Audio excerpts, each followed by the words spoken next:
Et notre prochain invité est un passionné d'une console culte, c'est la PlayStation. Cyril 2.0 est avec nous. Comment ça va, Cyril? Bah, ça va bien, bonjour. La forme? Ouais, très bien, j'ai bien dormi. Ah bah, pas moi. Alors, moi, ma première question, c'est pourquoi faire une chaîne uniquement sur la PlayStation? Qu'est-ce qui te plaît dans cette console? Elle a, à mon sens, révolutionné le monde du jeu vidéo. Ça a amené le monde du jeu vidéo tel qu'on le connaît aujourd'hui. Avant, les jeux Sega, Nintendo, c'était des jouets pour enfants. Ouais. D'un point de vue collectionneur, c'est pas pour rien que c'est archi difficile de trouver des jeux en boîte. Enfin, on en trouve évidemment, hein, Bien sûr. on en trouve, mais c'est pas évident de les trouver en bon état parce que c'était des jouets. Et qui a gardé les jouets déballés à Noël là, des enfants enfin les boîtes des jouets déballés à Noël cette année là, hein. Oui, c'est clair. Très peu. Donc c'est pareil pour l'époque. Sony, Nintendo, Sega, c'était des jouets. Et on est passé avec Sony qui a débarqué. Ils ont mis les pieds dans le plat, hein. Ils étaient personne en quelque sorte. Enfin, ils avaient un peu de jeu avant. Et donc la PS1, c'est le jeu tel qu'on le connaît aujourd'hui, le jeu plus mature peut-être, j'ai envie de dire. Oui, parce que c'était vraiment les premiers jeux violents, interdits au moins de 16 ans, c'est ça? Ouais, ou même 18. Même 18, c'est ça, hein. En fait, il n'y a rien que Resident Evil. C'était le premier jeu auquel je pensais. Pas que sur la PlayStation, parce qu'il est sorti aussi sur la Saturn. Donc moi j'aime bien resituer le truc, c'est que au départ Saturn PlayStation partait un peu avec armes égales, de la 32 bits, de la 3D, des jeux, les mêmes jeux. Il y a plein de jeux qui sont en commun sur les deux consoles. Oui. Le truc c'est que je pense que le marketing était plus fort chez Sony et du coup c'est la console qui moi m'a le plus marqué. Et pourquoi la PS1? J'aime bien raconter cette petite histoire aussi, c'est que jusqu'à encore il n'y a pas très longtemps, je pensais que cette console m'avait marqué parce que c'est celle que j'avais pu acheter à l'époque avec mes sous à moi. D'accord. Et en fait non, c'est celle que j'ai pu me permettre de garder, de pas la revendre pour acheter la suivante. C'est tout bête, hein, c'est un truc tout bête, hein, mais j'ai eu la NES, j'ai dû la revendre pour acheter la Super NES, j'ai eu la Super NES, j'ai dû la revendre pour acheter la PS1, et au final la PS1 j'ai pu me permettre de la garder, je l'ai pas vendue. Donc c'est ça en fait tu t'es dit. Bah ouais, elle est restée, elle m'a marqué, je me dis c'est la première, c'est ma petite console à moi quoi, et puis tous les jeux qui vont avec.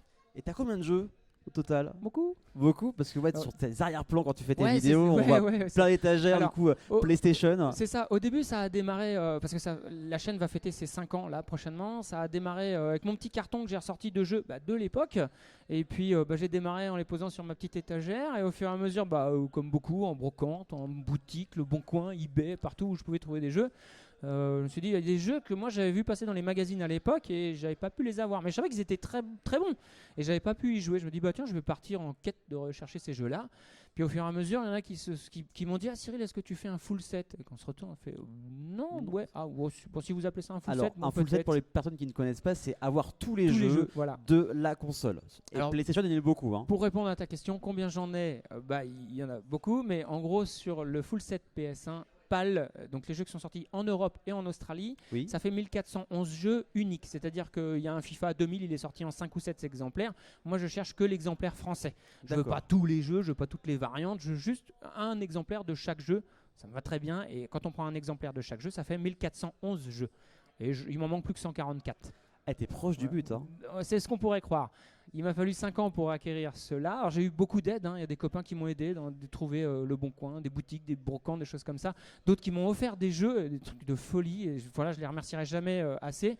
Et ceux qui me restent à trouver vont peut-être me demander autant d'investissement et de temps de recherche. Parce qu'il y a des jeux qui ne sortent pas. Ça va demander autant de temps que les autres qui sont arrivés. D'accord. Voilà, c'est la partie, c'est ce qui reste, c'est la partie visible de l'iceberg, on va dire, c'est ce qui va rester, mais qui est le plus dur à trouver, quoi. Et du coup, en parlant de jeux, quels sont pour toi les 3 jeux de ta collection où tu es le plus fier? Pas spécialement les plus rares, mais que tu es content d'avoir dans ta collection. C'est une question que je sais pas répondre. En fait, c'est comme quand on me demande quel est le jeu que je préfère sur la console. C'est la question un peu piège, c'est que ça dépend aussi de la période, j'imagine. En fait, chaque année, il y a eu des jeux qui sortaient. Alors pas à la fin, pas en 2004. Là, ces jeux-là, c'est pas la peine. Mais il y a des jeux que je connaissais pas et qui sont sortis en 2000, par exemple. Moi, j'étais parti sur PS2. Et donc il y a des jeux que j'ai découverts seulement maintenant. Mais non, après c'est difficile. Je coupe court souvent en disant c'est Ridge Racer. Alors, c'est le premier que j'ai eu. Je me suis amusé avec ça. J'ai fait des tours et des tours sur ce circuit-là. Enfin, sur ce jeu-là, il n'y avait qu'un seul circuit, qui avait une variante. Mais de se dire qu'on va pu passer des heures sur un jeu où il n'y a qu'un seul circuit, ça peut paraître bizarre, mais donc je peux pas dire il y a un jeu ou 2 jeux ou 3. C'est compliqué parce que j'ai aimé Rayman, Tomb Raider, Resident Evil, Destruction Derby. Il y en a trop. Discworld, voilà, il y a tellement de jeux cultes sur PlayStation. Et il y a des cultes auxquels j'ai toujours pas joué. Final Fantasy VII, j'y ai toujours pas joué. J'ai envie d'y jouer. Il y en a qui vont me crier dessus. Oui, je sais, mais ça fait partie des jeux que je veux faire parce que c'est un jeu qui pour moi a amené ou a popularisé le JRPG en France, en Europe. Et on peut pas dire qu'il n'y avait pas de RPG avant parce qu'il y en avait sur la Super Nintendo et Suikoden est sorti avant FF7, mais c'est lui qui a un peu boosté le truc, qui a été mis sur le devant de la scène et qui s'est ouvert à un public plus large. C'est vrai que depuis que t'en parles, depuis le 7, c'est qu'en France il y a aussi même plus au niveau marketing, je parle aussi, oui. le 8, le 9 et puis après... C'est ça, après ça s'arrête plus puis ça a ouvert la porte à d'autres, donc c'est pour ça que j'ai envie de faire le 7 parce que déjà c'est le premier qui est arrivé vraiment fort et on dit, les joueurs de FF7, quand on leur demande c'est quoi ton FF préféré, souvent ce qui ressort c'est le premier auquel ils ont joué. Donc je sais qu'il y en a qui vont dire moi je préfère le 8 mais parce que c'est le premier auquel ils ont joué, d'autres ils vont dire moi je préfère le 9 parce que c'est le premier auquel ils ont joué. Ça fait un souvenir d'enfance, c'est la première aventure. Moi je me dis j'ai envie de commencer par le 7, on fera le 8 après et le 9 on les fera dans l'ordre et on verra bien. Voilà. Et du coup là au Geek Live Festival, qu'est-ce que tu proposes sur ton stand Alors sur le stand j'ai ramené une PS1, la bonne vieille PS1 comme on connaît grise, plus la PS1, la petite qui est sortie en 2000 et après avec quelques jeux pour jouer sur des bonnes vieilles télé cathodiques. J'ai pas mal de petits accessoires, des consoles, je diffuse aussi des petites pubs de l'époque. C'est histoire de se retrouver dans une chambre d'ado, on va dire, de l'époque entre 95 et 2000 et de passer un bon moment. C'est ce que j'essaye de proposer sur le stand et puis de présenter la console, la chaîne, voilà. Donc sur ta chaîne, tu parles aussi de PlayStation, des jeux, même des fois de tes allers-retours en brocante. Ouais, c'est ça. C'était quelque chose que je faisais beaucoup au départ, mais petit à petit, la chaîne elle migre vers de la chronique sur du jeu, sur des consoles. Donc toujours autour de la PS1, sur l'histoire de la console. Donc hier j'ai eu l'opportunité, la chance de faire une petite conférence sur la genèse de la PS1 et peut-être que ça finira en vidéo aussi sur la chaîne. Je verrai, c'est des idées qui peuvent, on ne sait jamais. Qui peuvent venir vers ça. Il y a la PS1 bleue qui t'avait sorti il n'y a pas longtemps. Oui.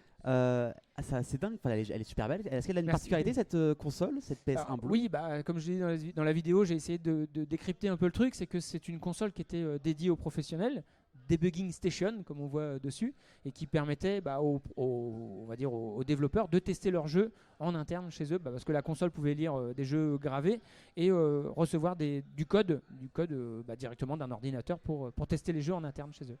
Donc on peut retrouver là au Geek Live sur ta chaîne Cyril 2.0. Exactement. Et sur quels réseaux sociaux tu es à part ça? Facebook, page Cyril 2.0, Twitter un petit peu mais pas trop, Instagram surtout, c'est sympa, je mets des photos et donc c'est cool, donc faut pas hésiter à venir me faire un petit coucou.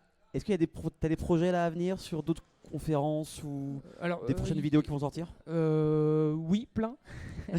Déjà une vidéo collection, ça fait un moment qu'on me réclame ça pour faire un petit point sur la collection, redire un peu où j'en suis, présenter un petit peu ce qui va venir sur la chaîne, mais il y a beaucoup de choses et ça demande du temps et donc du coup ça sort pas toujours dans le bon ordre et ça viendra, mais faut...